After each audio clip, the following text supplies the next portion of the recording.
How are you doing? Good? Sound good, Hang but I can't see on. anyone. Recording yet? Yeah. Okay. But don't worry, we can cut it out. Is June there? You might have went for a toilet break. Yeah, I went to a toilet break. You guys are here early, huh? Yeah, we cannot miss it, man. Hang on, let me just Oh, thank you, thank sir. you, sir. Thank you, sir. Uh, Hello. Hello. Hello. Hi, Alex. Nice to meet you, June. Nice to meet you as well. Shall we start?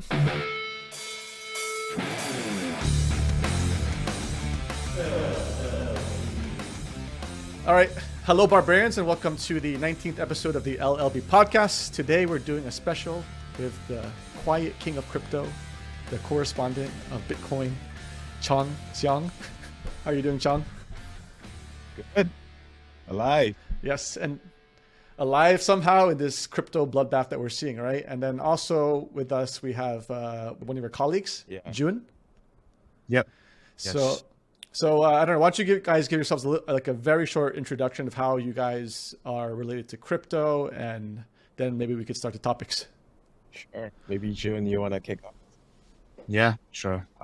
So my name's Jun. I actually, to be honest, only got into crypto early last year. So I think as a lot of people probably would have shared a similar experience during, the peak and the mania of, the bull run, the period where Bitcoin was going up and it hit 69K.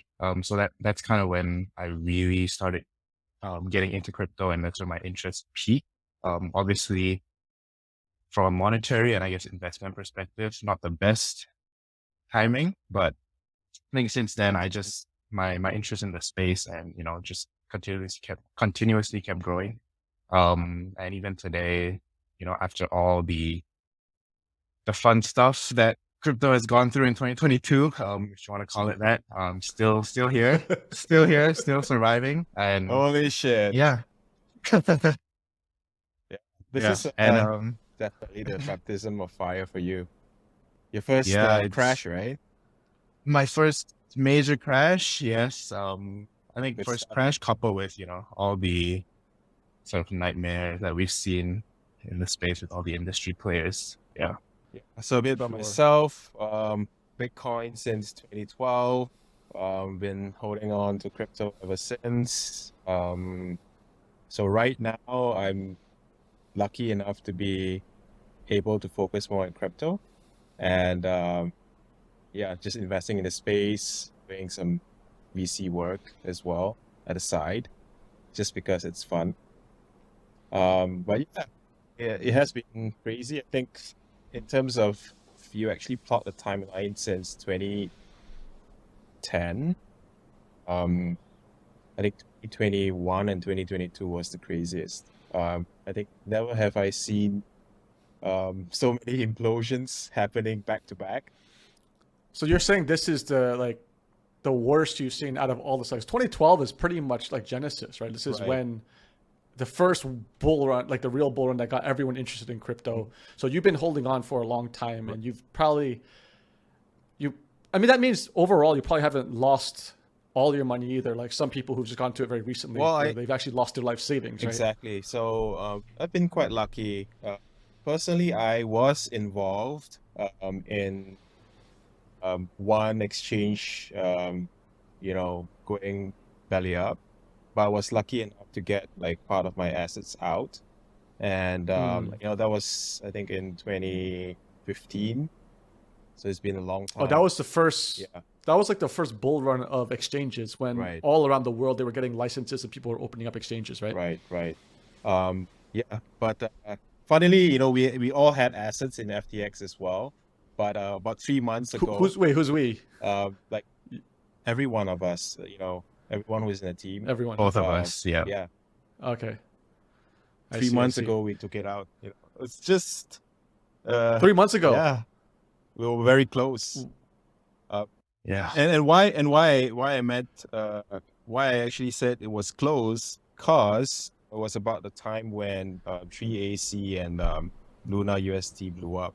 So apparently there are rumors circling that Alameda Research, which is linked to SBF, Sam Bankman-Fried, um, went bust as well, which is why they had to, you know, borrow from FTX. So yeah, we're kind of glad that well, FTX kind of didn't go bust then. Yeah. Yeah, so we kind of took our money Wait. out Okay. Okay. during the whole fiasco. Yeah. Funnily, we also had money in Celsius, which we removed before Celsius went belly up as well. So Okay, you're gonna have to. Okay, we have to. There's a lot to unpack here. So, all right. So like, well, okay. So the main reason why we are talking today, right, is I think everyone's talking about it in the news. FTX, right? FTX blowing up. So, I like not for because I'm not completely in the loop like you guys, and it sounds like you guys had some interesting experience with avoiding the main blow up that we're seeing in the past few days, right? So, just to get on the same page, so FTX was probably the fourth largest exchange in the world by volume, according to CoinGecko. I think the third. Third? Right. Yeah. Okay. Yeah. So, I mean, we're talking like they have substantially built, in effect, a large business, a huge printing machine of cash, probably, because it's an exchange, right?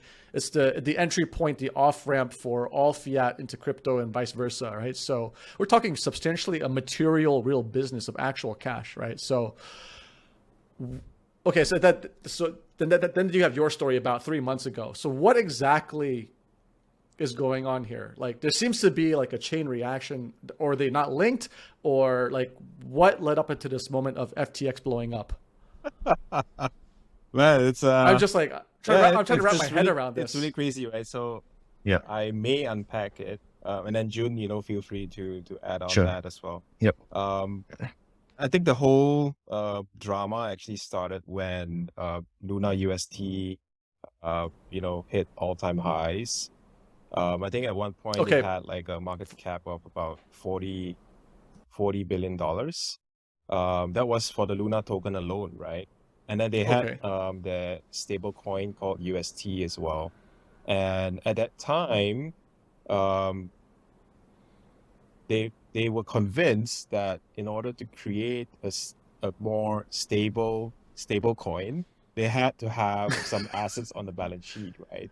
So that was where they actually hold on, wait. started. So, Go ahead, yeah. so can you give some context about Luna coin? So Luna coin is like, what kind of coin is it? What is it tied to? On what technology? What chain? And why was that significant as a token currency? So essentially, they have their own chain. Okay. Right. So Luna is just for Luna. Yeah. So it's one of the more prominent, I guess, tokens up there with what, Ethereum, Bitcoin at that level, or? Yeah, back then it was a top 10 crypto. So okay, so it's top 10 coin. Yeah. So it was so we're talking like huge amounts of liquidity were put into this coin on its own chain, right? And it was just being traded on all the exchanges, right? And so what you're telling me is that this is the genesis of this, or part of, like a big part of it, comes into question of what like people valuing Luna, right? So they were pretty established already. There were questions, as to whether or not their stable coin would be able to weather the storm, right? And I think there were probably, I think there's at least one DPAC event or an almost DPAC event that happened before. Am I right, Joe? What's a DPAC event? So yeah. Yes, Sean, I think you are right. I think just to answer Alex's question though, DPEG, so basically what a stable coin is there are two types. One, DPEG. So essentially it's a normal, I guess, more common stable coin is one that's, backed one-to-one with the US dollar.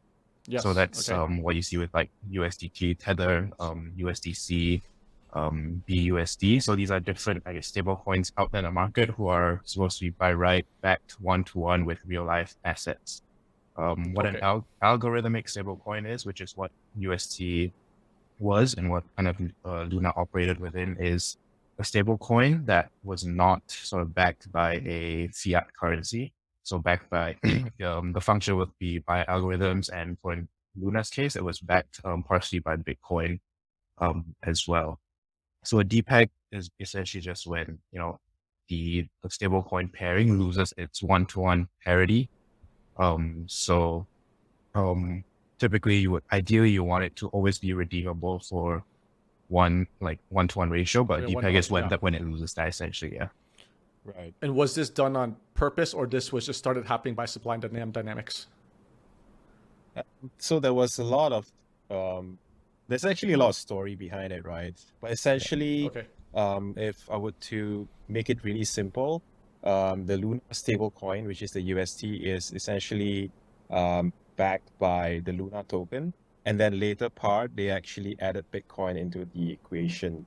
So every time when there is a DPEG, essentially they would sell Luna into the market and buy UST. Okay. Yeah, if I get it, if I got it correctly. It's a I bit mean, more it- complex to explain, but essentially Yeah. they will try to maintain the pack using their collateral, Their collateral being their meaning Luna coin, like the Luna token that they actual have. coin, Luna the tokens, Right. right? Yeah. The And tokens. in this Okay. case, after they bought Bitcoin, it also had Bitcoin as collateral. In a sense, this was run algorithmically too, right? So this was all automated. So it's kind of like doing open market operations, Right. but on Right, chain essentially. Yep. Okay, so essentially what happened was that the value started tanking with Luna. Mhm. Okay, Right. and then why? Well, there was a lot of FUD behind it, and usually what happens is that when there is FUD, people will head for the gates Okay, like a bank run. like a bank run. Like Yeah. no one really knew exactly what started these bank runs, because prior to this Luna UST bank run, there were a couple algorithmic stable coins that experienced the same fate as well. So we were not Yeah. surprised. In fact, we were not invested in Luna. Yeah. So that thing happened, and essentially what the founder did, the team and the founder did, was to sell Bitcoin that were in the treasury Yeah. to try and stave off the dip in UST. But as we all know, it eventually failed. They failed to hold up the pack. Okay. So how is this related to what's happening with FTX? Right. So FTX comes later part. So essentially what happened is that a lot of funds were holding UST. A lot of investors like us were holding UST as well, because they were being promised 20% interest per year. Right. Okay. So a lot of people got destroyed, right? But that was just one part. The second part is that actually Celsius, which is a centralized finance application that I think at the peak they had like 15 to 18 billion in AUM, like assets under management. They also had to take a hit, right? Okay. And as a result, they too experienced the bank run. Okay, because this is all tied to all the people holding the assets of UST. It was a combination what is of Celsius' role exactly? Luna and UST. So Celsius is basically a bank. It's a crypto bank. You can It's a crypto bank. Yeah, you can like put coins there and get interest. Yep. Okay. So it was like some type of staking feature. Right. And You then can get a loan. You can. How did they promise such high yields though? So that's the thing, right? I think when they got to around 13 billion in AUM, questions were starting to come up. Like how are they able to pay such high interest rates? So their reasoning was that there was demand. There were traders who needed to borrow to trade, right? Oh my But God. essentially what they did was, in order to achieve the high, what they call as APY, interest that they pay out every week, I think, they essentially had to combine the payout with their own coin, the Celsius coin. Okay. Right. Okay. So when everything starts to tank, just imagine what happens, right? So there was also a run on Celsius, which led to a lot of I think even in Singapore there was this company called Hodlnaut. a couple others as well. They had Okay. to, yeah, close down. Okay, wait. So, like, if I'm trying to understand so if I put everything together, essentially what you're telling me is that you're setting the tone of this chain reaction events that set the tone of sentiment for Right, the market, right? right, Yes. And essentially, this is just a representation of where fiat has not really truly transferred into on chain, right? So, like, there's two questions in my mind right now. Is like, do you think that's an accurate statement that we haven't added enough substantial value? Like, technically there should be no run if you actually believe in this, right? right. And I guess the second part is like, how much institutional money is actually tied up into this that actually can't pull out as fast, right? Because if there's a run, what is the run? Like, what percentage of institutional versus retail? And then like what's the dynamics of the liquidity of how that's getting caught up, let out, or whatever, right? So like, I would imagine if you have like a few $1 billion, like, it's not easy to probably just liquidate that, right? But say if you're a small guy with a few $100s, you probably could take it out, right? So what is your knowledge on the liquidity behind the scenes of the bank runs? So from my own understanding is that with the bank runs, I think majority of a lot of retail definitely got hurt just because with these such high yields, to retailers like myself, it's an attractive way to earn additional money, right? But Okay. in terms of with institutions, definitely a few got hurt, big ones. Like I guess in the most recent FTX one, you have Temasek getting hurt. Back then, with the whole Luna and Celsius collapse, I think most notably the hedge fund that got burned was 3 Arrows Capital, run by Suzu and Kyle Davis. 10 So that- billion AUM. Yep. And funnily, headquartered in Singapore as well. There's a pattern here. Well, we're not Yeah. indicating anything, but Yeah. Yeah. So I mean, you definitely have both on both sides, both institutional and retail side getting burned, right? But from my perspective, a lot of retailers, I guess it hurts. Obviously, it hurts for these big institutions, but at the end of the day, us retailers, a lot of us had a big chunk of life savings or on these platforms, just with the attractiveness of the yield and the income that they can generate. And at the end of the day, it's harder for retailers to, I guess, build that wealth back up, etc. So the pain and damage done to the retail investors is definitely visible. Just with people that I know and people just kind of refusing to even talk about crypto. I think at all at what's this what's point. most painful about this experience is this, right? So, all these new investors, right? So we call them normies. Essentially, they are very afraid of risk, right? So they don't want to take risk. Yeah. But lo and behold, you have a product like Luna UST offering 20%, and it was marketed as low risk, right? And then you had platforms such as Celsius and even BlockFi as well, that are able to pay double-digit APY.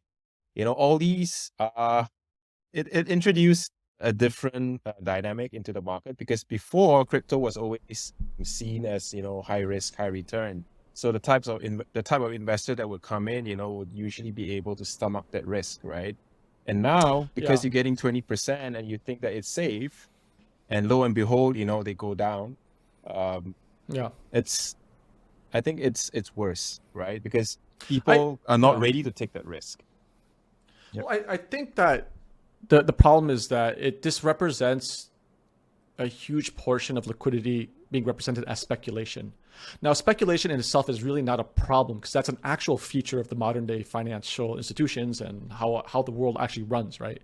So you actually need speculation to provide a lot of liquidity. But the way from what you're telling me, the way I'm understanding it is that there's no it's kind of weird. You would think that all the savvy investors coming in would think that, if this is truly the best product market fit to disintermediate financial institutions, right? And in a decentralized kind of way, you should have some type of central bank mechanism built into these exchanges or these products, that in a sense that when you do have a bank run, you have some type of decentralized automated mechanism that, like, of how a central bank runs now, to promise short-term loans so that people like the fiat has a place to land, right? There's actual trust. People are not going to run to the doors, right? So I don't know. Is there a reason why this infrastructure hasn't been built in yet? Is it just like, is it just everyone is like on the herd mentality of number go up, or what do you guys think? So this is just my take, right? Just going back again to platforms such as Celsius, for example, you typically would get higher APYs if you got the more exotic coins and not the USD stable coin, for example. Yeah. Right. That is often correct. the case, and that is also the case for many other staking platforms in DeFi out there. So you want to get high interest rate and return, you have to already buy these risky coins. And I think that is caveat number one. Caveat number two is the fact that when you actually spend a digital dollar, for example, right? You convert your US dollar into, let's say, a USDC stable coin, and you put it into the system, you would have lost control because first, it's not backed. There's no insurance on your deposit, right? And so you have all these risky aspects to actually consider. So the moment you convert it into a digital dollar or a digital asset, you essentially have lost control. And you lose further control when you actually deposit it into these exchanges that custody your coins. So I think all these people are getting, like you said, they're trying to take up these risky assets because it promises very high returns. Mm-hmm. But like you said, what matters most though in this kind of situations would be that if you want to get away from government institutions and financial institutions, you have to take the responsibility yourself to protect it. Right. So how are you guys seeing, how can like a retail person actually protect themselves against this then? Like, I don't know, like they have to be as smart and savvy as you to have information to know when to get out. Like that seems like not possible for the average guy, right? I think the only way is to store it on a hardware wallet. That would be safest. Like even having your money in the exchange, as basically trusting that the exchange will allow you to withdraw, right? Yeah. What if they pause withdrawal for some weird reason, right? Basically, there's a saying in this industry: not your keys, not your money, right? Yeah, I guess so. Well, I paraphrased that, but still. Yeah. Essentially, not your keys, not your coins. Right? Yeah. Okay, well, so let's go back to the story then. Like, I think we could keep going down this rabbit hole forever and forever. Right. So let's get back to. So it seems like this is as the firms were blowing up, right? As the firms were blowing up, Alameda got caught in the fray. Alameda Research, the prop trading firm, which is. So what is Alameda Research? So Alameda Research is Sam Bankman-Fried's prop trading firm, which he owns. He used to be the CEO as well, and at the same time he runs FTX, one of the largest exchanges. So wait, it's an actual prop trading entity, so like a hedge fund of sorts. It's like a hedge fund, and at the peak they were managing $15 billion. That's a lot of money. Yeah. So he has like two companies that he was running at the same time. Correct. Right. And apparently, and this is not confirmed, right? So apparently, they lost a lot of money during the market implosion. That actually took the months leading up to it.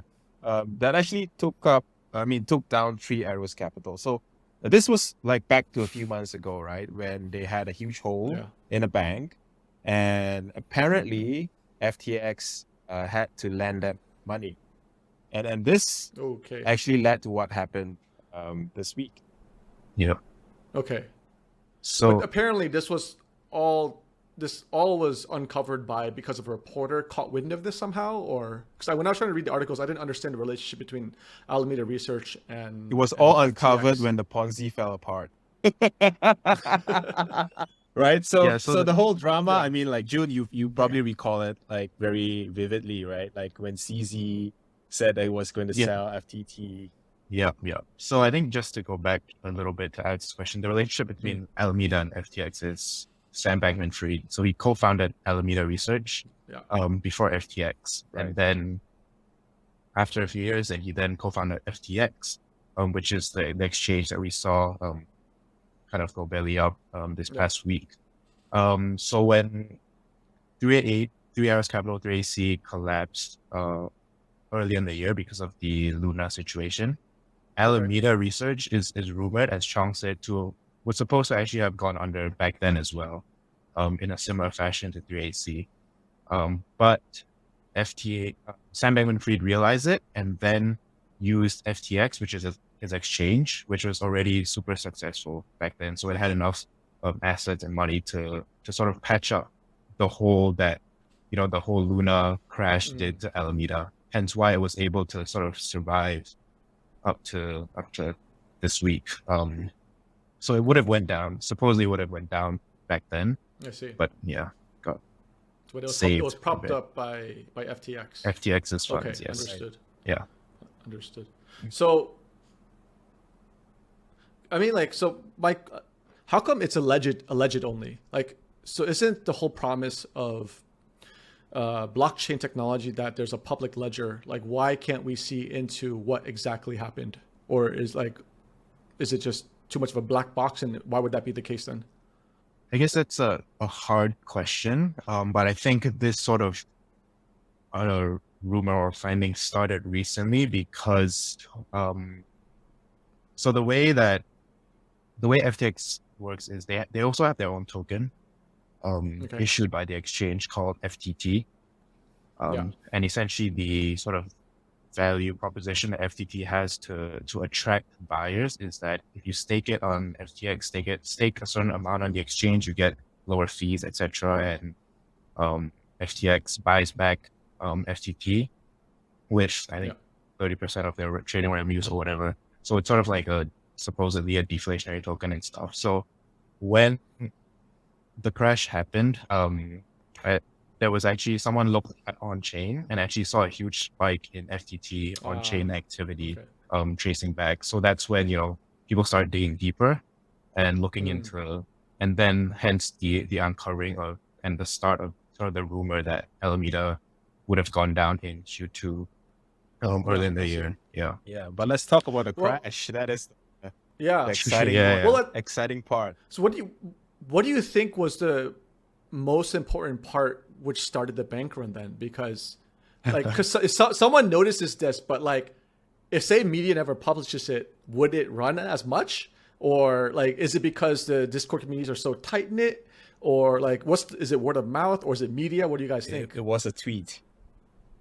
It was a tweet. It was literally a tweet. Okay, but I think the power of Twitter. Yeah, Twitter, yes. But I think the very start was when CoinDesk, I think, leaked Alameda's balance sheet. Remember? So Alameda's balance sheet was leaked, and people saw that. I forgot how much they had. I think it was 15 billion in assets or something, and that were belonging to that were on Alameda's assets on their balance sheet. Okay. But then part of that 15 billion was, I think, if I'm not mistaken, 5 billion around there was FTT worth of assets, yes, which is FTX's own token. So correct. Essentially your own money. Yeah, 5 billion. Yeah, it was a big red flag. Yeah, exactly. Flag. Like why was this being propped up? Yeah. Yes. Understood. And I think the others was made up of like Solana and a different Solana ecosystem. There were essentially a lot of illiquid tokens out there. Yeah. As their asset. Yeah. I mean, well, I think the result of the crash is very clear, right? There is something fundamentally structurally wrong. But how do you guys feel about the tweet? Like, do you think it's just a ticking time bomb? This would have happened one way or another, or you think that it was the tweet and then it was another tweet? We're just validating Elon Musk at this point. Yeah, I mean, like, bad business decisions are made on Twitter, right? Well, it reflects bad business decisions, I guess, but yeah. So someone tweeted that they're looking to sell their entire allocation of FTT tokens. Because, Sam Bankman-Fried was apparently working behind the backs, of the industry. And yeah, I think then it kind of started the downward trend for the token price. It fell a bit, Okay. right? And then the moment it fell Yeah. to, I think, around 23, 22, and then the CEO, the CEO of Alameda Research tweeted back, and said that, okay, we want to buy everything, that you have for $22. And then I think that was when, He did this over Twitter. yeah, this is all over Twitter. Yes. And then, the sharks were then, circling, because when you run a prop trading shop, you have a lot of enemies, right? But I feel at the same time, like a lot of these crashes and hacks that we've been seeing in the past year, like honestly, it all points just to human exacerbation, right? Stop or tweeting. like it was, or the root cause is a human, right? It's not like inherently the technology. It's like really these people fucking it up, right? Is this wrong? Am I thinking of this wrong? It seems like it, right? I think everyone thinks that they are God until they're not.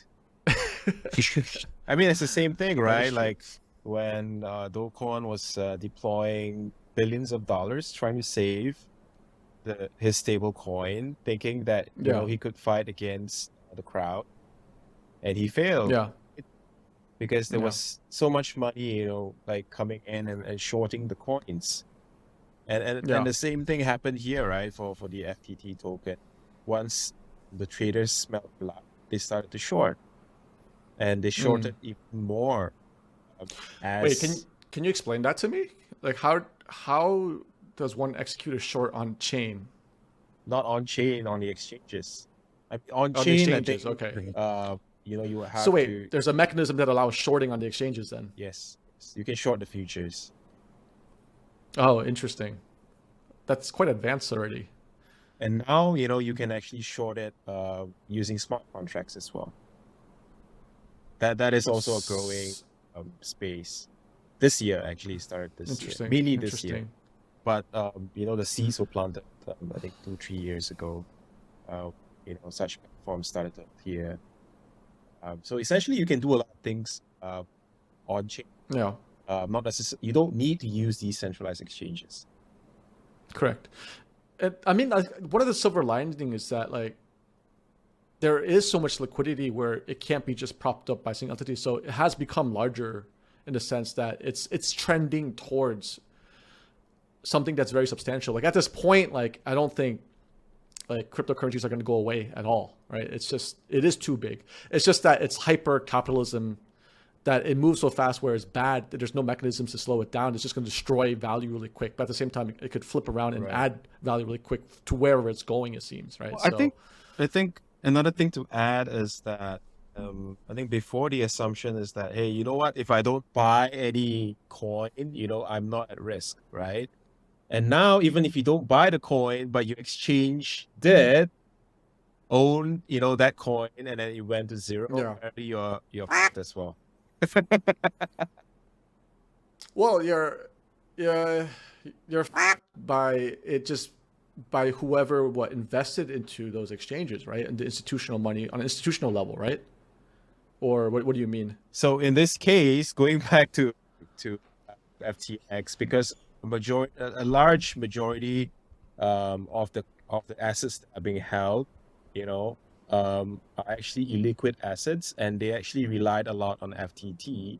When FTT's price started to tank, they essentially could not finance the business any longer, right? I see. And if you had money inside, if you deposited money inside, if you're a customer, it's hard for them to pay you back as well.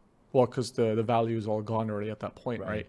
But I guess what you're saying from a business standpoint, you're talking about, so people are trying to get the yield off by staking, so they couldn't pay those back. Is that what you're saying? That's not what I meant. Are you talking about FTX or? Yeah. Right. Well, not FTX. Is it FTX? We're talking about FTX and why. Yeah. Sorry. And why, if you were a customer of FTX, you were essentially anyways, even though you were not gambling on the platform. Okay. Because they did the gambling for you, right? Yes. Correct. They had their exposure. So at one point, like they must have gotten the balls to actually say to themselves, hey, we have all these deposits, in a bank, Correct. not using. Let's just fucking spend it, right? And then let's replace those assets with our own FTT token, which is, I see. apparently the Okay. same value, but the price tag, But- it's the same anymore, right? But it's not like people didn't know this was going on, right? They had hired famous venture capitalists like, Amy Wu from Lightspeed Ventures. They had their own hedge. I mean, they had their Alameda's a hedge fund, right? I mean, somewhat loosely like tied back then, but I think people thought that what- it was really safe, especially when FTX was splashing money, on naming rights and stadiums, Correct. having celebrity endorsements. And it was always seen as a separate entity, right?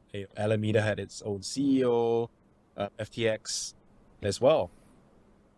What about corporate governance, right? So, because we're talking about really smart institutional money being on here, like Sequoia and Tiger Capital, right? Tiger Global. So, like, shouldn't there be a disconnect of them doing all these activities with the deposits? Because I mean, in the fiat world, this is not possible. There's just regulation. Right. There's only limits what you can do, right? So where's this corporate governance mechanism, and why did someone not connect that disconnect where, if you take the real money and you spread it everywhere else, but you do it on a token that's, susceptible to liquidity shocks, like what happened? Like, is this going to be a new thing going forward, do you think? Or why wasn't it in place to begin with? Jude, you want to take this? So I don't know why it wasn't in place. But I think going forward, the industry definitely, will learn from all of this, and which kind of leads us to believe that, regulation and some sort of governance framework has to, be implemented for crypto moving forward, or else, situations like this might, continue happening. But reading some stuff online, again, unconfirmed, but a lot of people within like FTX employees themselves say and admit that they didn't know what was going on behind the scenes. And I think only SBF's inner circle supposedly only knew what was going on. So I think a lot of the employees were also kept in the dark, and, they didn't know any better than any of us outside as well. So the governance framework obviously is being questioned, but I don't think any sort of governance stuff was sort of revealed with FTX and Alameda. Yeah. Interesting. So what else do you guys have to say about the crash then? Is there anything we're missing? I think we're still, I think honestly the full like the entire story may not have played out yet. It's not uncovered. Yeah. Yeah, still going. I think it will Okay. probably take like another 3 weeks or more. Can you walk? Yeah. 3. Can you walk me through the timeline of how Binance was involved? Like, at what point was there backroom dealings, and at what point did they pull out? Because that seems very confusing to me too. So it happened. So it was Bangkok time for me, right? Obviously. So Caroline, CEO of Alameda, came out and said that, hey, we're gonna buy those tokens from you, $22, and then Okay. CZ that tweet. replied and said, yeah, we will accept BNB. So essentially, Which he is wanted Binance's own token. he wanted them to essentially pay him in his own token. Oh, And that was crazy, right? Because essentially, if you want to buy around $580 million worth of BNB, that would be pushing up the price of the BNB token as well, right? correct. And it would be very yes. painful to do so, right? Like they probably need much more than $580 million to do so. And then apparently, I think it went silent after that, right, Joey? And then the next day, when I saw that it tanked below $22, the market went crazy, and then it started to tank even further. And then I think by late afternoon or evening, there were already rumors circling that, they are fucked, and, they're looking to raise money. Oh, Yeah, it Jesus. was crazy. So I think when that came out, news came out and said Binance signed a non-binding LOI to acquire FTX. When it was Okay, so The there's revealed very that next day. official documentation that went out. The very what next was a day, right? non-binding LOI. Uh, The very next day, Okay. non-binding LOI came out saying Binance will be looking to acquire FTX. So So obviously, okay, so they moved in as the price was tanking. I see. yes. Or I think FTX already had announced that they had an issue, right? yeah. I think they had announced that the liquidity issues. That's when Binance this news came out. So obviously that when that came out, a lot of the market started feeling, oh, maybe there is some sort of hope. But then people started doing a bit of digging and found out that, the hole that Binance would have to patch financially would have been around 8-9 billion US dollars. So I think when that figure sort of came out, I think a few people, I think we also kind of discussed it, myself and Chong, our team, that, financially $8 billion, it's not small. So what sort of from a financial and I guess business perspective, what sort of incentive does Binance have in doing and pursuing this acquisition? And it could have even been the case that they do more due D and find out that the hole's even bigger or even larger than 8 billion at that time. So we kind of, sorry, yes. I was just curious. What does the 8 billion cover exactly? Supposedly, what is supposed to do? To provide enough liquidity for depositors to remove their funds. Yeah. Okay. Yeah. So it's redemptions essentially. Right. Okay. Yeah. Yeah. Okay. So when that came out, people started discussing, around the possibilities of an acquisition actually going through. Then I think, was it the next day, or I can't remember the exact duration, but it came out that, Binance wasn't going ahead with the acquisition. The next day, actually. Yeah. Yeah. So it was very, I guess, short-lived hope. What is your opinion on why they pulled out? I think I'll share my side just quickly. Couple of reasons. One, I guess financially, it's a huge amount. I mean, there's no denying that. But also, I think there would also have been a lot of sort of regulation and regulatory flock towards CZ1. I'm not sure if some sort of anti-competition rule or anti-monopoly rule would be in place. My understanding of FTX, though, it was one of the exchanges that skirted regulation and on purpose too, right? So it was not under any regulation at all, right? Is Binance under some type of regulation in different markets, or? It depends which market they are. Yeah. They have licenses in like different countries and different regions. Okay, so it depends. Yeah. Okay, so for Binance side, there actually might be an issue, but because if FTX wasn't regulated, it shouldn't matter for them if they were to acquire or do anything, right? Because technically, I mean, I don't know, how could a regulator step in and shut down FTX? In the US? In the US, they could? Yeah, because they have a FTX US, which is the US entity of FTX. Yes. Okay. Yeah. Understood. Okay, then can you also put into context why you would say 8 billion is large? What is the revenues of Binance, or what is the volume they do, or like how substantial is their business for you to say that 8 billion is big? So let's just into context, right? Have some notes here as well. So FTX, 1 billion in revenue in 2021. Correct. That was on the news, yeah. So, I mean, 8 billion, how many years would you need to actually get it back? And that's the first point, right? And it's also important to note they did 1 billion revenue at the peak of the market as well, when people were going crazy, right? So at a peak, meaning that just imagine they were doing around $21 billion in trading volume in a day. Okay, yeah. So that was back in 2021. And I think, you have other things to be concerned about, right? Like, I think if you got burned in an exchange, you're never going back. Right? So they would have lost most of their customers anyways, right? Yeah. And now, there are rumors, again, rumors, not confirmed, circulating that essentially most of the volume is coming from Alameda Research anyways. Right? Oh my God. So if Alameda Research... Rumors. is gone, then do you think they would be able to get, that revenue levels again?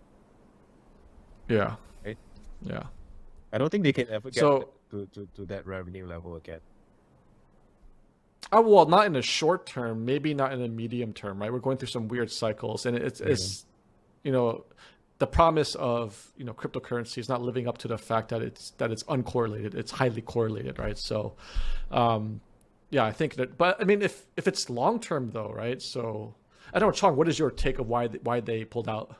I think they were just trying to buy time, look under the hood, Okay, okay. you know. So because I don't know, but I think they also wanted to help, SBF, even though they were frenemies, but they wanted to help him, by buying correct. time. Because essentially But that's what happened was that when they were under this, after they signed the LOI, there was a period of silence. And what we yeah. noticed was that on chain, there were a lot more transactions going on. So a lot of money being moved around as well. And there was like a lot of speculation as well, like movement. In fact, I think after the announcement of the agreement, the LOI being signed, TT token spiked, Bitcoin even spiked back above 20K. So I'm sure a lot of money was made there as well, right? I'm sure by both sides as well. Yeah. And I think latest is that apparently the amount of money that's being requested from investors to patch the hole is apparently becoming smaller and smaller. Oh, And so it was 8 billion before, and then people were throwing numbers like, oh, it's only 4 billion right now. And so I think something has happened during that period, but we don't know what. For sure, someone made money, off the news. Well, so none of you are pretty cynical about this, which sounds interesting because to me, like if there's a barrier for them to actually put a merger through, so like never mind the business fundamentals if it's going to be a bad ROA. I think long term, if you can acquire more volume in the long term, that's great. That's going to be good for your business overall, right? Just getting more people onto your platform. I'm sure, like at this stage, if you're not going, out of early adopters to mainstream, you probably want to get as many users as you want, right? But say if that's not actually possible, like the cynic in me says, it sounds like he just kind of did it on purpose then, right? Just kind of wave something in and pull it last minute to actually stab it and kill it, right? Because like you said, they're frenemies. They are competing exchanges. So is there any credence to them like wanting to putting them to the ground? So because if it doesn't make business sense, then why not just kill it then, right? So I don't know. Do you think that's too much of a reach? I don't think he wants to be perceived as the person who killed FTX, right? Well, it seems that his propaganda is working because none of you guys think it's true. So good job, CZ. I mean, I don't know. What is the sentiment on what does the Twitter say? Yeah. What I've seen on Twitter is there's kind of two sides. One side is, for CZ, I mean, because if FTX going down, obviously impacts the crypto industry as a whole, including Binance. Right. Consumer confidence and stuff. So it does, it would negatively impact Binance and their business as well. Yeah, but at the same time, but I don't know. At the end of the day, it's one of, I guess, a major competitor also. They're out of the picture now at this point. And that's obviously a win for Binance. But yeah, there's I don't know. There's some people saying that like, he doesn't want to be the evil guy and stuff, but obviously no one sort of knows the true intentions and all that. I think we will never know. That is actually not important too, right? Like I don't care if SBF in the long run or CZ takes the lead. I don't care if one of them goes bust. What I care is what happens to the crypto market after, right? Okay. So before we go there, we'll talk about what this means for the market, right? But realistically, how are people? Like I was hearing like in the Momentum Works chat, it was things are going off the chain, and people are saying people in US can take money out within a few days, but then anyone abroad is screwed. Like what? Right. Like how bad is it for the people involved in this? I think there's like varying reports. Some people are able to pull money out, like if they're in the Bahamas as well. Which is what So FTX shady. is headquartered. Yeah. It's just so shady, guys. My God. There was like news that on crypto Twitter again that came out earlier. This apparently undoxed character on Twitter. So no one knows who he or she is, but he or she was actually buying up FTX accounts from people for $1, for cents on the dollar, basically. Wow. And then in order to remove the money, issued like a couple of NFTs and use those funds in FTX to buy those NFTs, and then is able to cash out as a seller. Okay. So apparently cashed That's out pretty like clever. like between $20 and $50 million. I'm not sure what the real figure is. Damn. Pretty smart. Crazy, right? I mean, It happened just before the call. That is crazy. Oh, that's pretty wild. Okay, so then what does this mean, guys? Like, where are we now? Well, my Like, assumption is that not this- many people in Asia are using FTX anyways. But then I think I You might think be so? wrong There- because they do have quite a huge presence in Japan. Okay. They did acquire, quite I think 1 or 2 exchanges in Japan as well. Yeah. So It seems to me like, from what you're talking about, from the few months before to now, this is you're just describing systemic risk, right? right. So inherently, like in theory, this technically shouldn't be over if everything's are linked. Or do you think the hammer stops here with FTX, and then there's no more exposure beyond to the larger? There's only 2 more exchanges bigger than FTX, right? So are we done here, or does this continue? Is this gonna be more bubbles, or what do you guys think? I think the contagion, I guess, domino effect from the FTX, while it's still hasn't been fully revealed. I mean, day by day, we have different firms admitting that they took a hit. They just recently today was BlockFi, which is another platform similar to Celsius, so a crypto bank in a way. But funny enough, 2 days ago, they tweeted that they're safe, they have no exposure, and then today news came out that Everyone's just lying to themselves, huh? So Well, yeah, the other interesting thing is it's just not even the systemic risk within the crypto world. A lot of I was reading articles on FTX, and we're talking hedge funds were up before the crash. We're trying to do deals, right, or getting money from them, like Skybridge with Scaramucci, and it just seems like there's a lot of sharks, and it seems that goes back to real LPs, to real fiat. Those guys affect what happens, especially if we keep going into recession, that there's gonna be a lot less liquidity in the market. So, and that in turn probably means less money getting pumped into crypto, less craze. Do you guys think this is true, or is it not related? I think the answer that we would have to see where the TradFi is going first, meaning the traditional markets. And, people will be happy, I think, this week with the CPI numbers coming in lower than expected.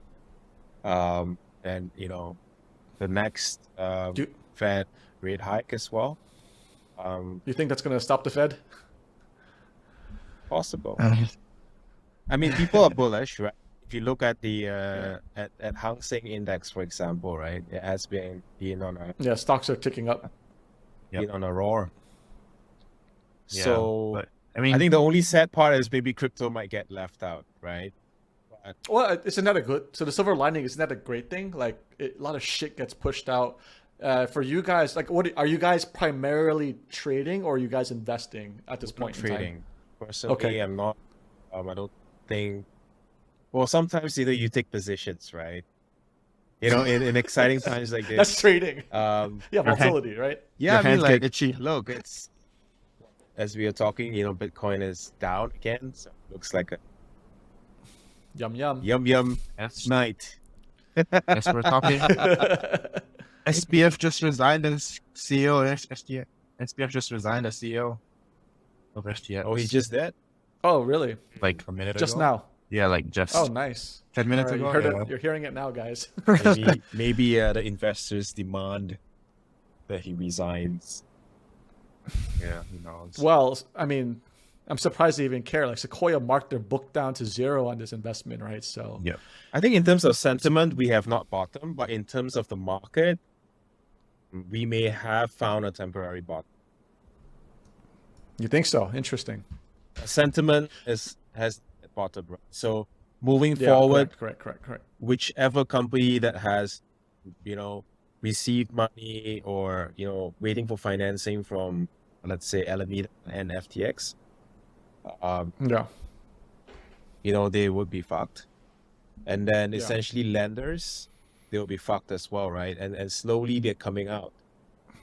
I think it will take a good couple of weeks for us to find out who. But I think the risk is limited, right? Because every time the market goes down, it's because retail investors get hurt, Yeah. right? No one cares about all these private lenders. Like, they are rich anyways, right? Yeah. Ontario Teachers Fund. Pension Yeah, fund. who cares? What do you mean? The people who need to retire in Canada care, dude. Who cares? They're not going to get their paycheck next month. No, but the market doesn't care. I don't know the because allocation. they are I seen don't as know smart money anyways, right? And they have billions Yeah, I more in the mean, bank. Yeah, I mean, But to people be like, fair, our friends, who have like a couple $100 or a couple $1,000, which they have Yeah. saved up over the years, now they have lost everything. I think that's really sad because for them to start again, for them to even get into crypto in the first place was hard. So for them to come back in again, it will take some time for sure. yeah. Well, I mean, if they're putting substantial amounts of their savings, but say like if you're a middle class person making $60,000 to $100,000 a year, putting a few thousand in again is not going to be too bad for the middle class person, right? But I mean, if you're telling me like 90% of it are people can't afford to do this, yeah, they're probably not coming back for a while. But I mean, like they weren't really in the game to begin with. You know what I mean, right? There's this They're Twitter just gonna get account. white. There's this Twitter account called Coin Fashions where people actually send in their deepest, darkest secrets about crypto. Man, it's really sad to actually read. So some of these stories. Oh, are jeez. crazy. It's like Yeah. about the wife, like investing the entire family's net worth in crypto, and now that it's gone, Oh, she geez. didn't tell the Oh husband, my and apparently God. the husband like mentioned in one of those days that, oh, I think it's time for us to retire. Oh my God. But he didn't know that the entire nest egg is gone. That's so fucked up, right? Well, that's the whole yeah. I mean, so like that's the thing though. Part of my mind thinks that this is not too different from a regular fiat like kind of problem, liquidity shock to the market or what like we've had bubbles in the past, and if every single stock crash, right? You hear those stories too. Like people were just fully exposed to stocks in like the 90s bubbles, 87, in the early 1900s there were also financial crashes, right? So it sounds like in a way, by and large, this has been some type of bubble, right? Do you guys agree that this is a bubble? And if it is a bubble, what do you guys think like is the main cause of it? I don't really think that the crypto market is in a bubble. I would have if it was back to 6 months ago when the market was like, I don't know, around the market cap of $3 trillion. Today it's like 1 trillion. So I think there was a correction already. And we were all ready to go to the moon again, right? And then this thing happened. But again, it happened. It happened on the day of the red moon. So some people are saying that, hey, the Asian traders. I don't know if you read the stars. Gonna ask my feng shui master later about that. Do you guys think this is a facet or feature or it's part of the zeitgeist of our generation looking for alternatives? Like society's at a place in time where it's not delivering a lot of promises that the old generation set up, and therefore that there's this huge appeal to crypto of something different and a different promise, even though it's like kind of misaligned at this point. Do you think that the reason why they're like this next generation is looking for something like this? I don't know. What do you think? You should Maybe ask. for June, You he's should younger ask than that us, right? that generation. Yeah, that's the young guy. All right, June, please take that question. What does your peoples say? Um, so for me, yes, short answer, yes. That's how I view it personally, and that's, I think, partially a bit of the push to why I got into the space. I saw, how early we were, and you have people saying like, "Oh, this is like the internet in the 2008 and stuff like that," or not 2008, sorry, but there's like the internet back in the day.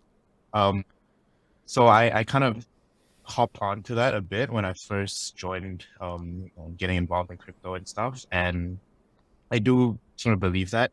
And I think a lot of people around me, my circle, my friends, they have similar sentiments and thoughts towards that, but at the same time, they are very wary of the risk. And a lot of them are not super comfortable with taking that risk, just because they are unfamiliar with the space. So, if you have Yeah. to make a swap on using DeFi and MetaMask and stuff like that, not via an exchange, then it just gets a bit complicated. If you're someone who Man, even the is process of casual. like putting your credit card in, like they might worry that the credit card is getting Yeah. hacked. Yeah. So to answer the question, to come back to the question though, I think yes. I don't know how many people feel that way, but I do personally come across people who share the same sentiment as me and seeing it as a new asset class, a new way to build up wealth going forward. Just because we kind of but didn't have this opportunity with equities and stuff as fueled it back in the day. So what, you actually think that opportunity is limited or doesn't exist now in equities for your generation? It definitely does. I mean, the market's also, yeah. Yeah, it does, but crypto offers a sort of higher reward potential. So as the saying goes, high risk, high reward. I think it really does apply in this case. I think in the Malaysian context, right? The stock market has been dead for more than 10 years. The last time I traded on Bursa was, I don't know, 2010 or something, 2011. So the Malaysian stock market, right? It's been like really long. And, there's usually no activity at all. And everyone is like, still hoping for some saint or white knight to come into some company and pump the stock price, like this is still the mindset of people who are investing in the Malaysian stock market. They're still talking about PE ratio. Like, hey, but why is it not going up? So I don't blame the younger generation for wanting to be in crypto, right? I mean, it's more exciting. You trade 24/7, 365. Every fucking day you can trade. Yeah, I see what you mean. And you don't need and you get to be part of a community as well, right? That's true. That's a very interesting point, because I think that's one feature that's kind of missing, where Wall Street's kind of an exclusive club of that's how you get onto the elite ladder. It's why back in our day, everyone wanted to go to investment banks or trade, right? But now it's like in a decentralized way, anyone can be part about it, and it fractures off into different theses or ways people want to get exposure into communities. And I think that's a big problem with the current generation, is that people kind of feel lost in that kind of respect. They don't know what communities they belong to, and in a sense you could tie that back, that being a part of a crypto community is kind of like that, which is the whole thing with the Wall Street bets and that kind of stuff, right? It's community, it's identity, it's right? fun. So that's definitely part of it. It's an interesting point. Yeah, but I mean, about Malaysia's stock market, so that's more a reflection of that economy specifically. I think if you look, for example, like at Bangkok capital markets, it's way more robust and deeper liquidity. I mean, eventually, like Indonesia, but just by its size, has to get there. It's going to be dynamic in itself, right? But I mean, of course, it's still not there. So I mean, I think the opportunities do exist, but you're right. It's faster, it's more efficient. Yeah, 24/7. I think also the dissemination of information, right? Like you don't hear about companies going out there and marketing themselves. I mean, like public listed companies, right? Maybe because they can't, and Dogecoin can, right? So Yeah, correct. that's the difference. Yeah. You see all these Well, coins I- on I- TikTok, on Twitter, you know, like 24/7. I mean, to me though, at some point in time, there has to be a convergence of real regulation intersecting with. It's just going to get too big. We're talking like 3 trillion. It's just really, it literally is a substantial asset class, even at 1 trillion. Like that, that's going to have real systemic effects if that just like evaporates, right? So, Right. if it keeps growing and there is more adoption and usage, and to me the biggest pieces that are missing is infrastructure, right? So that's the actual like software infrastructure, but also hardware infrastructure, energy wise too, right? So all these kind of things need to catch up, and then the diffusion on like we're at the point where you need to build infrastructure, then you have the application layer, right? So and we're trying to skip ahead. Money's like there's to me the root of all this was there's just too much liquidity in the market from QE. I don't know the exact links, but it ties to, being an institutional player, and then having all these, taking money onto your balance sheets and assets inflating. You don't know what to do with the money. It squeezes down into, hedge funds and VCs, and those guys then pump up the markets, and it's this whole big cycle, right? So, but I do think that, long-term fundamentally, there's still something there. I think you guys are too. I mean, with that sentiment in mind, though, what opportunities are you looking for in the next, going into the new year, then for the next few quarters? So actually preparing a report. We have no name for the report yet, but it's going to be quite a bit to write about. We were just thinking, hey, you know what? It's time to close the year. And then boom, we have this drama happening. So I guess we'll be writing about that as well. But For sure. I think we want to look more into the future. Like what I said earlier, I think sentiments have not bottomed yet. But the price may have found a temporary bottom for now. Okay. But this thing can change anytime. No, we're going to manifest it. Don't worry. It's going to happen. Manifest. Let's do it. So I think two important spaces that we have always looked into has always been GameFi and DeFi. Okay. Yeah, so games that build on all makes three sense. platforms. We always found that really interesting. And to be fair, I think starting the middle of this year, a lot of companies have actually started to invest, into free gaming companies, and we see better and better games coming. I think before the complaint was like, hey, like why are all these games, so shitty to play? You just click repeatedly and then you make money, right? I foresee, like as a team, we foresee that, the games are getting better. We have gotten a chance to actually demo some of these games as well. So very exciting.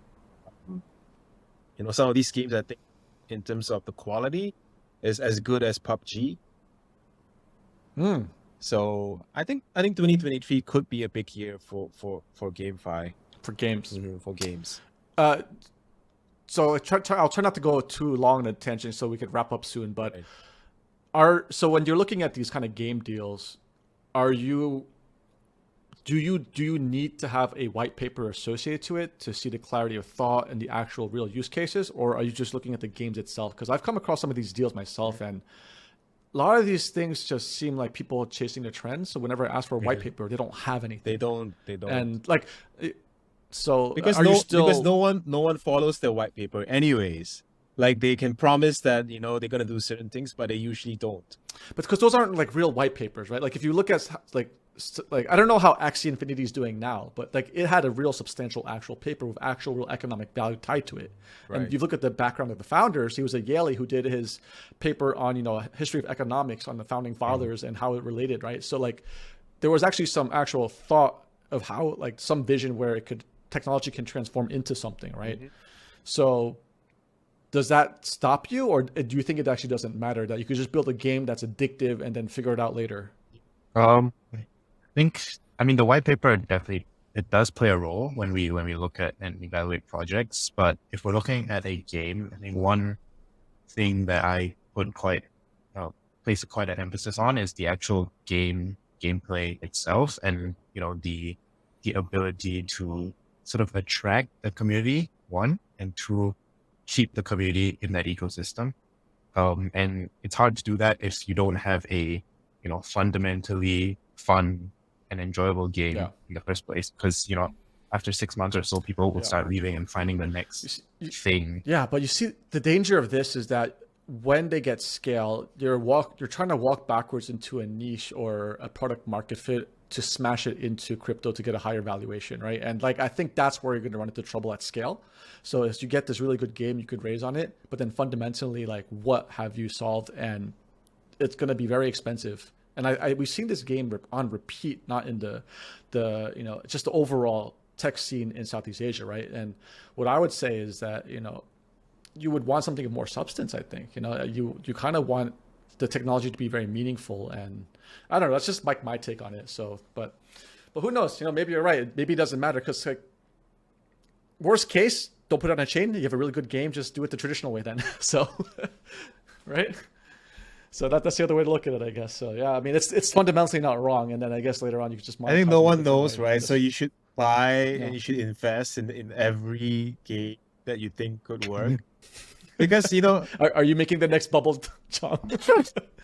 I mean, let's go back to the fundamentals of investing in gaming companies again, right? So I came from a gaming company as well, although not so well known, but well known here in Bangkok. I think launching games is always a hit and miss, and you usually have to put a lot of marketing dollars towards promoting it, right? And so even if you get like 100,000 users to begin with, the question is how do you keep them? Because these guys are fluid, right? They come and they go. Yeah. They may have installed your app, your game. They may have signed up for it, but if they don't turn up and play, you're not going to make your revenue.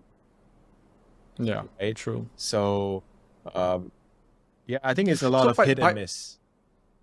By your thesis of what you're telling me, wouldn't like some of the biggest gaming companies should be taking advantage of this then? If they could find a way to have their games at scale, like say Garena, right? C Group, if they could find a way to employ blockchain on their more popular games, why shouldn't, like in theory, if what you're saying is right, they should take up that opportunity unless we're missing something, right? Or they don't know how to do the technology. I think in time like this, but it seems like in time, and the reason is because I think we're still getting off the Kool-Aid, right? Everyone is drunk on the Kool-Aid for, the pay to earn model, so to speak. Yeah. Like if you play a Web3 game, you have to make money. You have so many of these projects, that gain notoriety during the last cycle. So yeah, that has to wane off first in order for people, the real gamers, to come and play because they love the game. Yeah, I think part of what you're telling me is true. Like if I think about old RPG games I played in my youth in high school, they were not tied to real fiat in any way, but those items in game actually hold value. It's actually used as currency. Now, if you give someone an off ramp, and I think with Diablo, they have tried this. They actually trying like a real auction house, but apparently I don't know exactly what happened. The mechanics like blew up and it just like ruined the economy, so they had to get rid of it.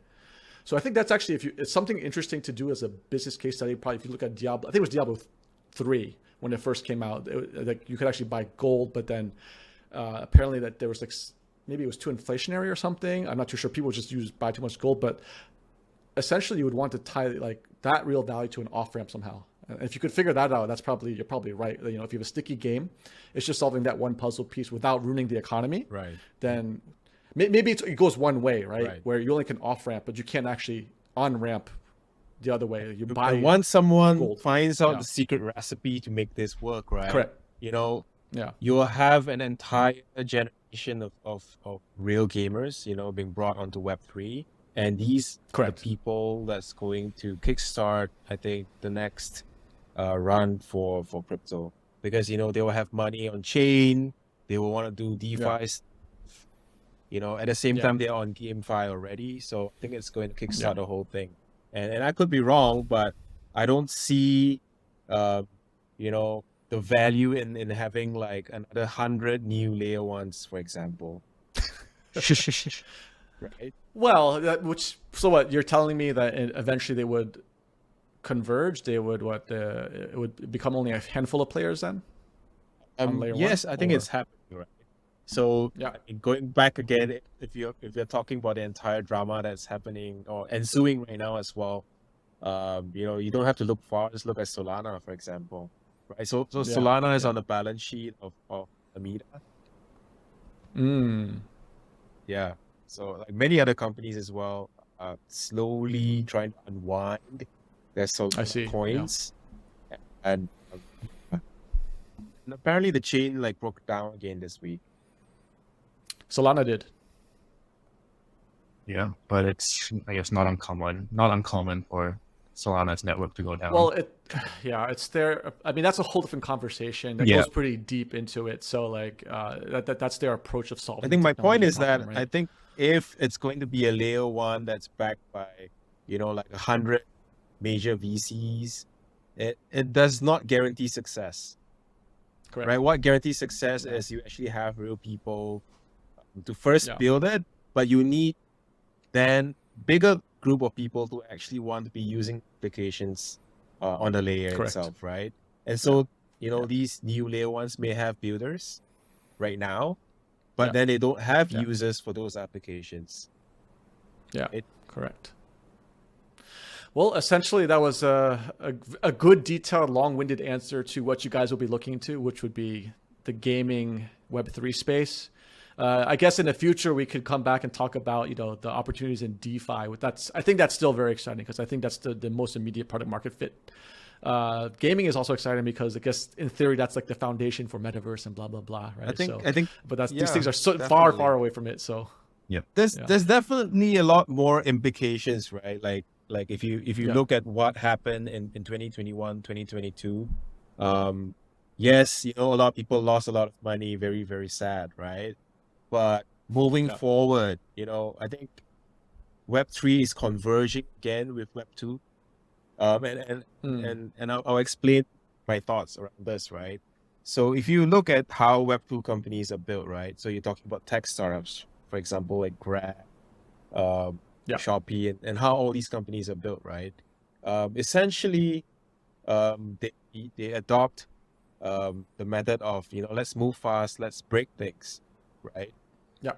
And it worked, right? And you see Web3 people doing it as well. But the problem is when your protocol that has $1 billion sitting on it breaks, everyone gets fucked. And then it's the end of the company. That's true. That's true. Yeah. So I'm not too sure if you could actually adopt the same methods, for a Web3 company. And you definitely need a new breed of managers actually be running these Web3 companies.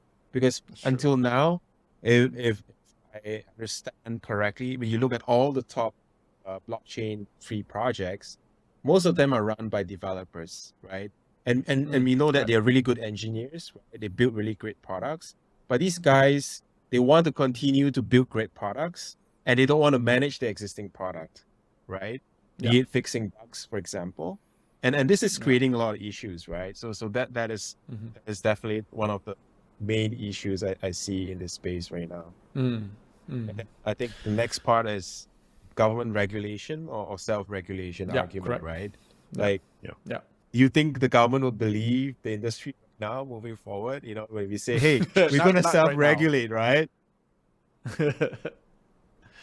Not anytime soon, at least. I mean, you can beat around the bush and say that, hey, you know what? We have these great guidelines, like maybe the big ones, the big exchanges they have, right?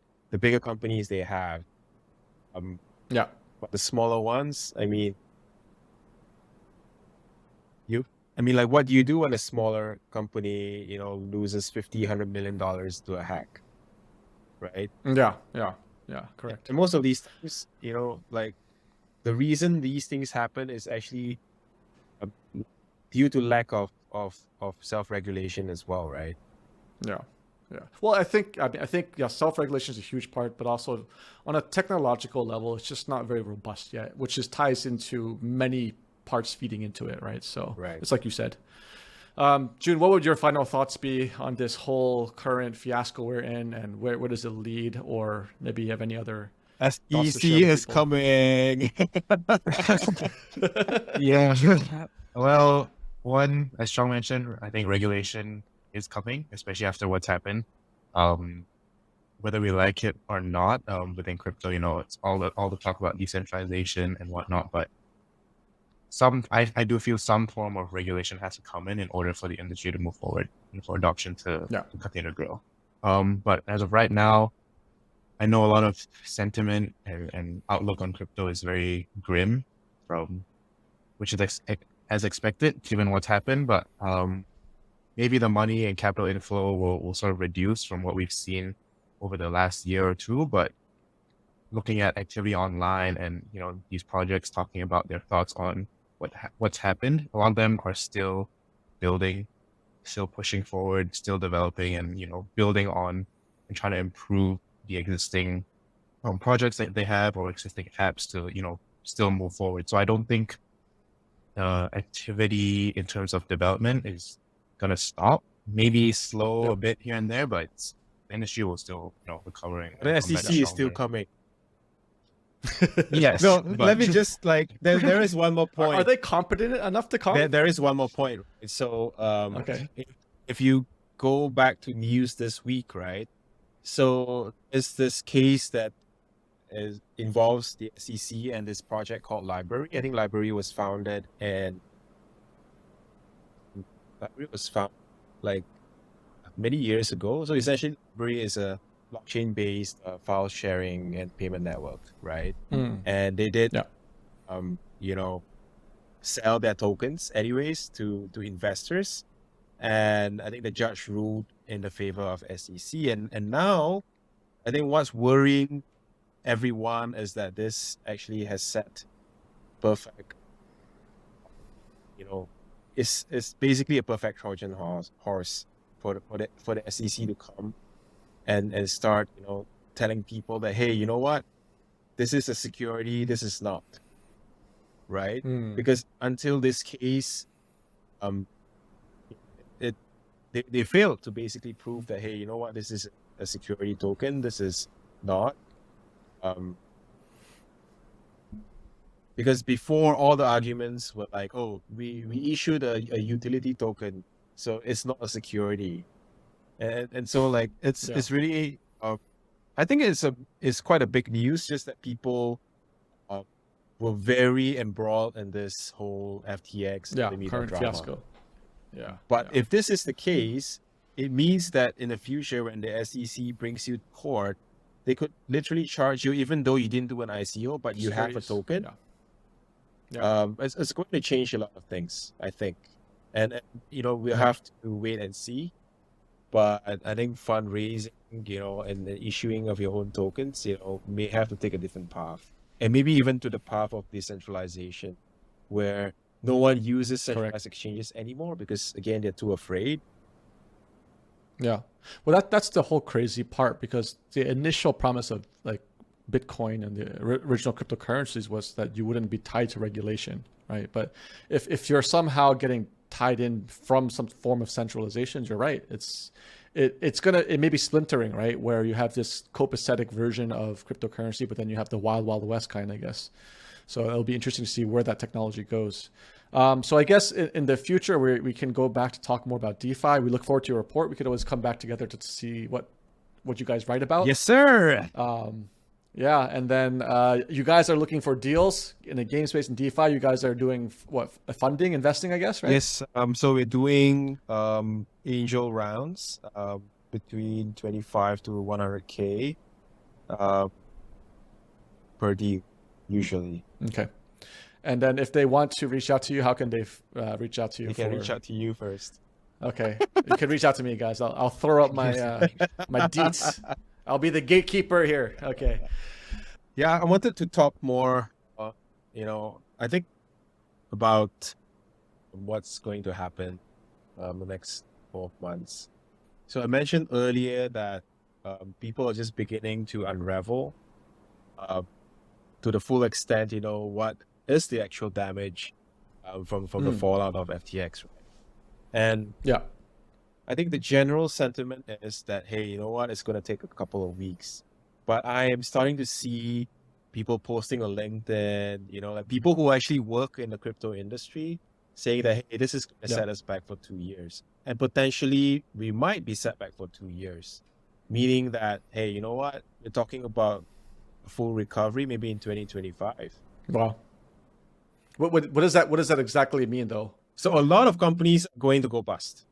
That's the point. Okay. And it links Yeah. back to the current situation that we are seeing for tech as well, right? Meta Correct. laying off, Yes. and all these major companies are Correct. laying off. And you know what? While VCs may have been bullish about crypto, I think they're less so right now.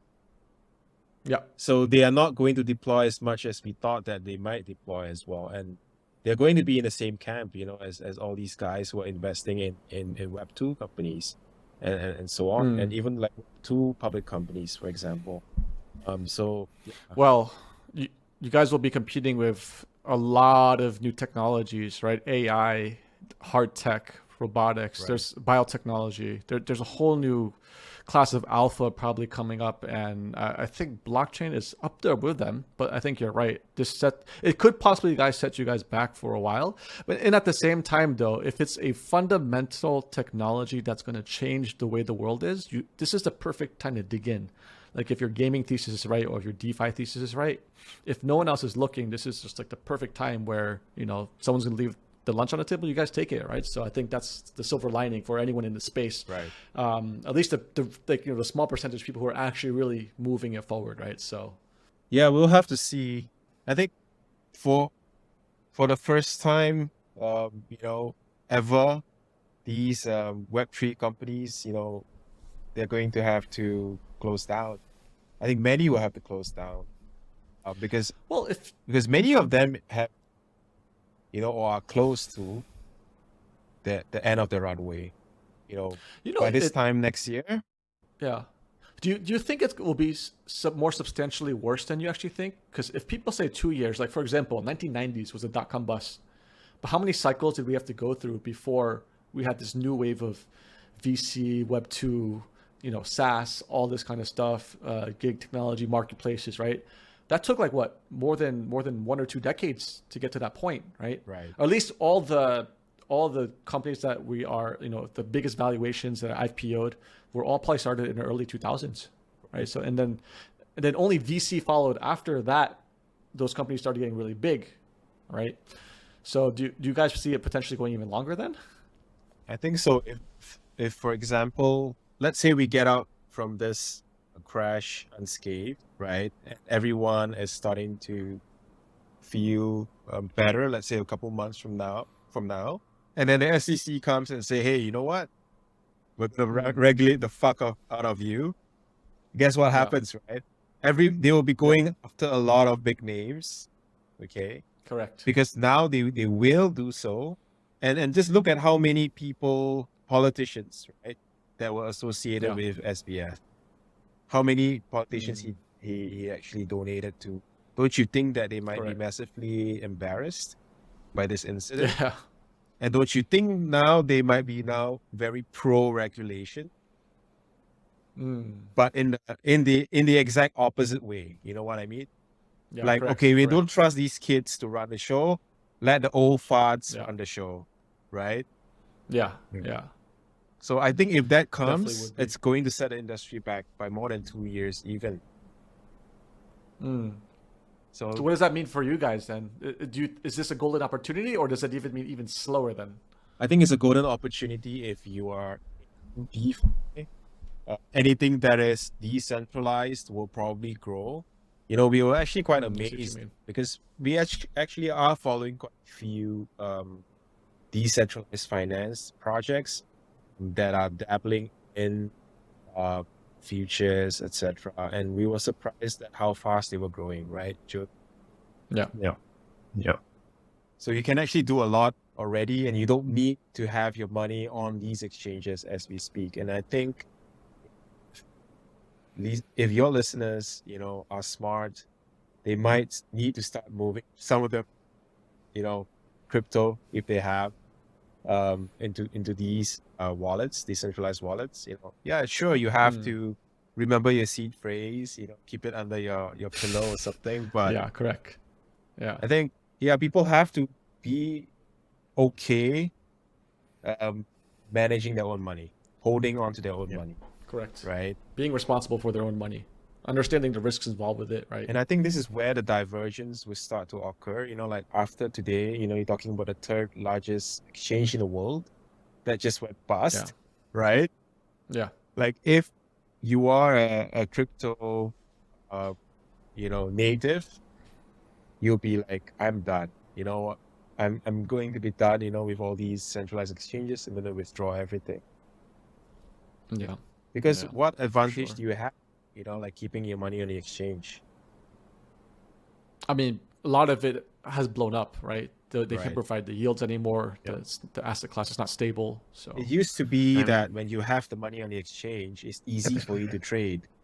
But now that you can Correct. do the same things on chain without the same risk, and in fact, you're getting rewarded doing so as well. Like usually you pay low Yeah. fees and you may get like some tokens as cash back. I think, yeah, it definitely will have, to see the possibility of these decentralized finance platforms actually booming as a result. I see what you mean. So essentially what you're talking about is that this provides an opportunity for the original intent of the technology to start to really bloom. Yep. Right. And as Right. long as you dig in and start trying to find the value and build from there in those areas. And I think like you said, you actually are seeing it happen. So that is actually a promising It sign, is. despite the volatilities, despite all that. There are actual golden nuggets that can grow even bigger, but you have to really probably do the homework and do the hard work of like really sifting through the mud and the shit. And there's probably more shit than gold, right? So And that's I think what to you gotta expand do. on that further, if you're not a crypto native, you probably leave this space after losing everything on FTX. So there will be a huge divergence, I think. Like you may know of crypto, but you are anti-crypto. You're not going to touch it anymore after this. Or you're going to go to the extreme, and just say, I'm not going to touch any of these centralized exchanges. I live completely in the ether. I'm going to be in the shadows, lurking, right? Yeah. Yeah. And maybe sometimes Well, on the way Twitter. yeah, I mean the way I've approached it was from a business standpoint, right? Like any Web3 company that has something that can make material money at least, and try to do it through early stage investing, not by actually holding coins or actually trading, right? So kind of the way you approach looking for actual business opportunities. But then again, that's also a specialty in itself, and the average person is not going to be an early stage investor either. But right? then So again, to invest in these platforms that operate on,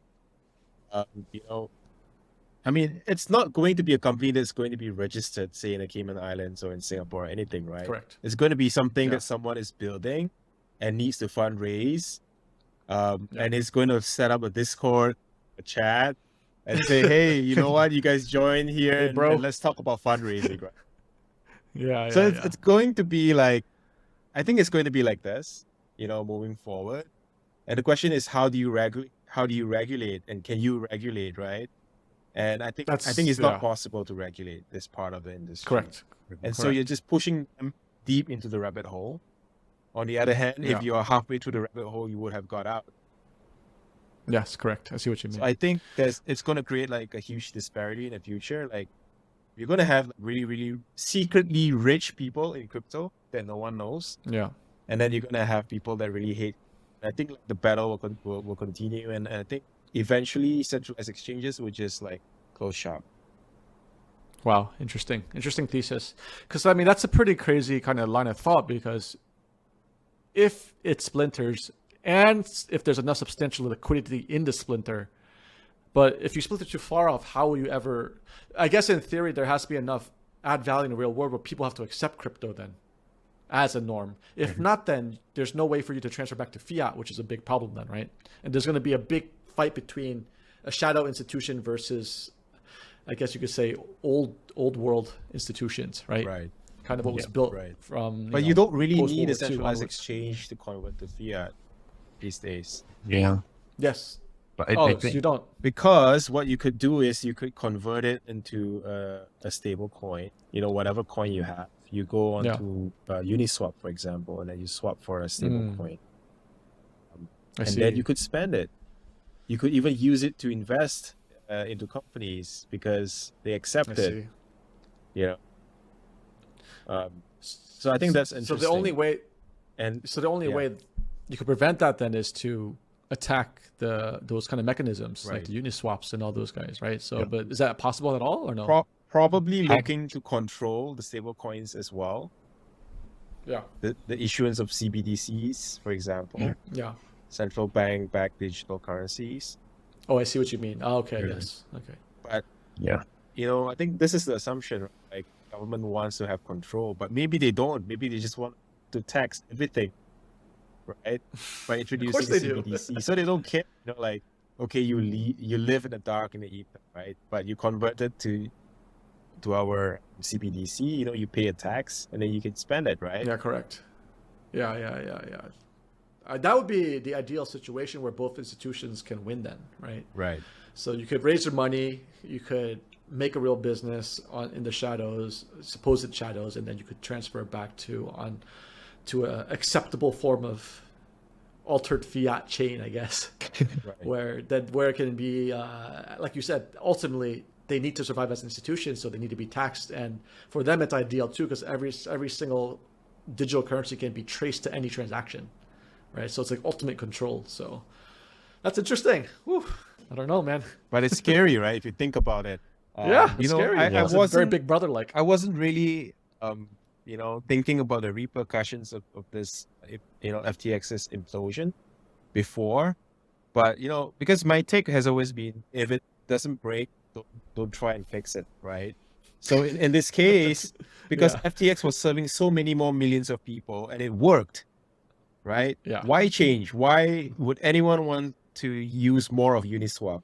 Why would anyone want to use more of see what you mean. decentralized stable coins, for example? Yeah.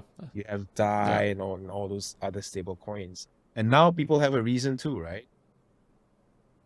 Yeah. Well, because it's no one really thinks about the risks until the risks, rear its ugly head and then everyone's affected. So that I think that's always hard to account for because it's always hindsight 2020.